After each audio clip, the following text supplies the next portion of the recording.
some of you have heard this story before, so I apologise. I'd lit a candle, I had the window open, I had the curtains drawn, I was trying to get that really spiritual feeling.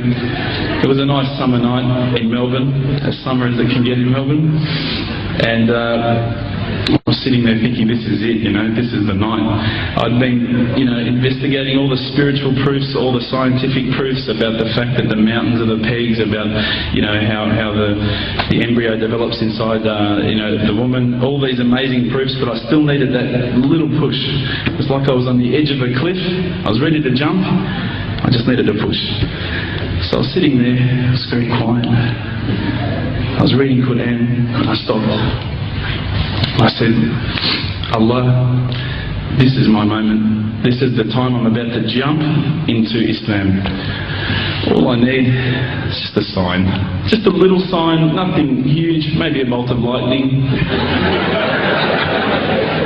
Maybe half the house could fall down or something, just small. Small for you, man. You created the earth, come on. So I sat there. I was waiting for the candle to start gliding up to 4 metres high like in the movies. And I go, okay, go. And subhanAllah, nothing.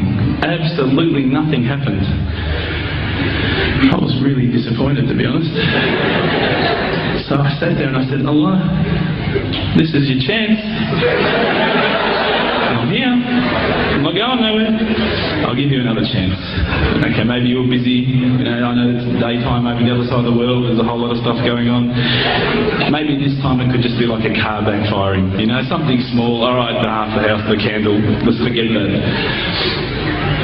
A bird could fart outside. I don't care. Just anything. So I said, okay, go. And subhanAllah, absolutely nothing happened. And I mean, I couldn't have even said, oh, that was it. That creak just then in the wall, that was it. Absolutely nothing happened. I was really disappointed. I was gutted. I was sitting there thinking, this is it, this was my last chance, Islam, and I haven't found it. I pulled back the Quran, I turned back to where I was reading. SubhanAllah, the very next verse on the next page, for those of you who ask for signs, have we not shown you enough already? Look around you, look at the stars, look at the sun, look at water. These are the signs for the people of knowledge. SubhanAllah.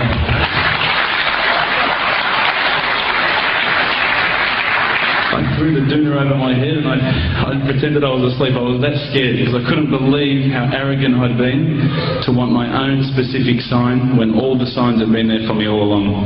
The fact that we have this world, the fact that there is this creation, these are the signs for all of us.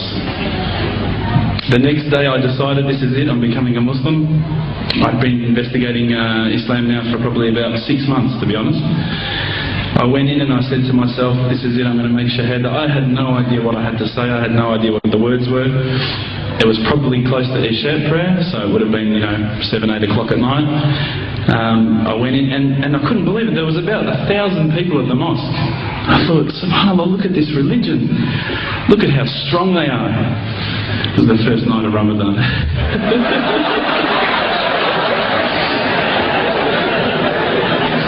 Ramadan Muslims. So I sat there and I was very nervous, I must admit. I got up and this person's going to me, you got to say these words, bro, Ashhadu. I'm going, what? Ash what? Can't I just say it in English? No, they say no, you got to say it in Arabic. And I thought, looked out over the sea of beards that I could see in front of me and I thought, if I get these words wrong, I'm a dead man again. I had this fear, And they were staring at me, and I don't know if you know this, but Australians can't stare. Lebanese people can stare.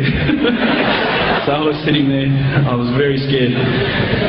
I got up, and subhanAllah, as soon as I started to say the words, all fear went out of my mind. It felt as though a shower was inside my head and someone had just turned on the cold tap. Felt like I'd been flushed clean. I said the words, and I wasn't expecting so many brothers to come up and yell, Takbir, Allahu Akbar, and start kissing me and hugging me. Now, I'd never been kissed by that many men in my life. But it was a beautiful day, I must admit. And that day was the day that I had more brothers than I could ever imagine, more sisters as well. But I guess since that day I've never looked back. My family, I think initially were very worried that I was going to be, I guess, a little bit weird towards them. They thought that I was going to break out the AK-47s and the grenades. But they realised, I think, soon that this religion was actually making me a better person. Prior to Islam, you're not going to believe it, I had a mohawk. I did. I had, I'm not going to show you any photos. I had army greens, I had the Metallica t-shirt, I had the cherry docs. I was shocking, right? I thought I looked great, but I looked terrible. And alhamdulillah, ever since then I look as good as I do now. No, don't laugh, please.